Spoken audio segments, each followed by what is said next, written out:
Ay, gundo. Laki pala nito.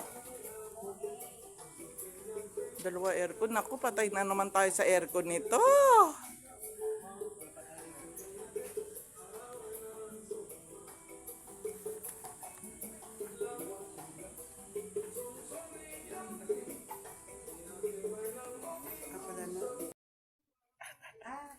Ang laki te.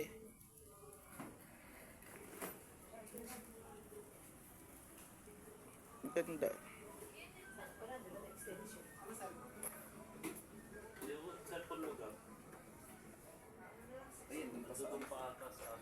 Sa